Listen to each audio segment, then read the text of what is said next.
what I'm honored to brief to you today is just a quick overview of the phenomenon of drone industry. It's kind of like laptop computers and cell phones. It's changing the way we live, both in the cities, countries, international. It's all over. So I'm going to give you a brief rundown.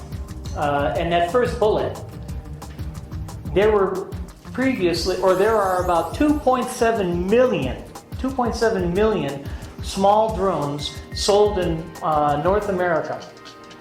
150,000, only a small fraction, are law enforcement, fire departments, what we call in Canada's first responders, and only 150,000 commercial. But I want to highlight something here. Canada, in North America, has permitted commercial drones for 10 years.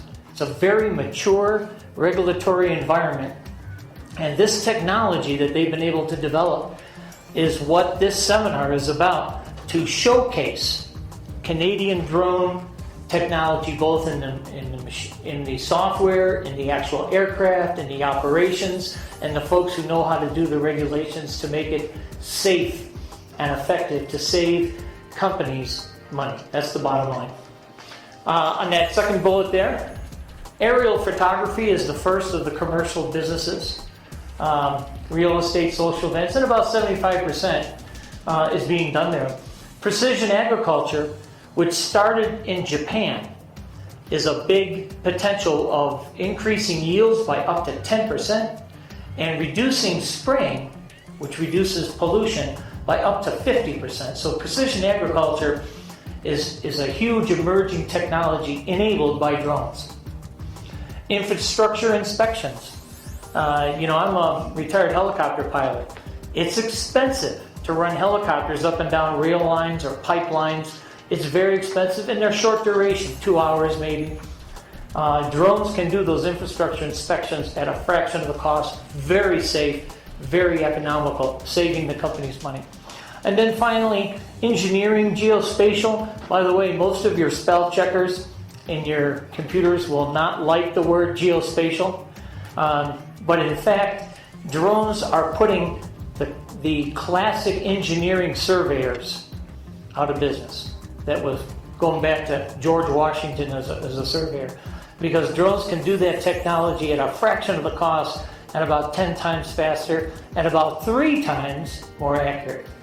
Regulations for flight for aviation, for all aspects of aviation, is of course focused on safety for the last 100 years since the Wright brothers invented the airplane. And regulations for drones, unmanned aircraft, is of course very challenging. Canada leads the way, as I mentioned, with 10 years of experience of allowing commercial drones, and we bring that technology and know-how to Mexico to develop that same type of regulatory environment, because safety is first.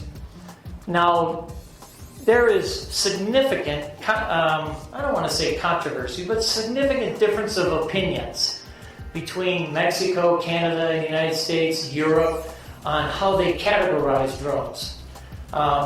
We in our industry as operators, we kind of take the simple approach. Small, medium, and large. The small ones are the ones you see on television a lot, these little quad rotors, that are bought for toys and small applications. As you can see, they're 2 to 6 kilograms, fairly small. Medium is up to about 14 kilograms and can do, they're still within line of sight, but some of these can go modestly beyond line of sight. And then we have the high end, the 15 to 25 kilograms, where they can go beyond visual line of sight. And you're going to see these products in the presentations this morning. Safety is first. We've all seen some of the articles and the internet, some of these tragic accidents and foolish people flying drones at airports. And that's not us. That's commercial. Our commercial standards are very high, very professional. As I mentioned, Canada's a world leader. I just want to highlight that the reason why airspace is so sensitive, it really breaks down to how many human beings you have per square kilometer. I mean, that is the fact that drives the train for airspace management. So in the United States, you have 35 people per square kilometer. Mexico has 65 people per square kilometer. And Canada, 3. And I want you to know I know all 3 of those people. I would also like to just mention, and you saw it in the video, Foremost Unmanned Aircraft Center, which was formerly called CCUVS, and the airspace available in Alberta is phenomenal. Ontario has good airspace too, but it's that 3 people per square kilometer. That's why when you're training your crews, when you're developing your sensors, when you're developing your platforms, it's essential to have excellent airspace, and Canada's got plenty of it, and it's a well-developed system. Just about done of commercial drone tasks, and this list is growing. You may have seen some of the humorous, eBay wanting to deliver to their products by drones. There was a company in Minnesota that was delivering 6 packs of beer to the ice fishermen out there. I mean, so there are those humorous ones. But on the commercial side, infrastructure, pipeline conditions, a lot of this work is done currently by fixed wing and helicopter. Very expensive, on very short range. But drones can do it for 1/3 or less the price, and can do it faster and in many cases more accurately. I'm not going to go through all of them. You could read them for yourselves. I do want to highlight here for Mexico in that there is significant plans in Mexico for increasing the energy pipeline infrastructure. Thousands of more kilometers of pipelines are planned. Well, drones are not just for inspecting the pipelines, but can play a critical role in analyzing the terrain so that these pipelines can be better planned for lower costs and with greater accuracy. So drones offer an opportunity of technology that was just non-existent before. And the last bullet I'll leave here, delivery of medical supplies to remote areas. That has just begun. But I noticed that at the airport yesterday, when I was picking up some of my colleagues, there was a very proud standing Mexican Marine, and he had his blood type on his, which is pretty standard among the military. It was AB negative, which I understand is only 2% of the population. So can you imagine the people who need blood and plasma and critical supplies in remote areas? Their lives depend on it. And drones have begun to do this in the Philippines, and there's no reason why this life-saving measure can be brought to Mexico.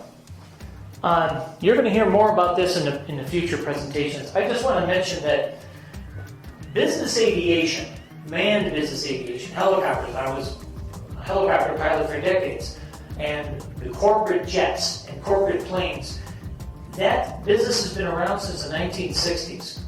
And most of the people that you see, when you see these helicopters and business jets flying around, they're not owned by one company. It's too expensive to run your own airline. Business aviation is timeshare, and it goes by other names too.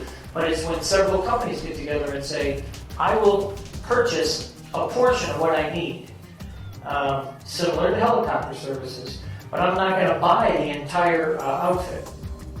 We urge that same type of philosophy because since 1960 it's been well proven to be economical.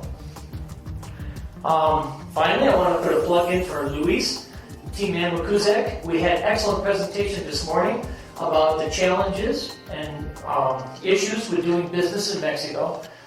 So as a Canadian firm, we rely on our colleagues from AMACUZAC, and we team with them in their technology plug so that we can work together.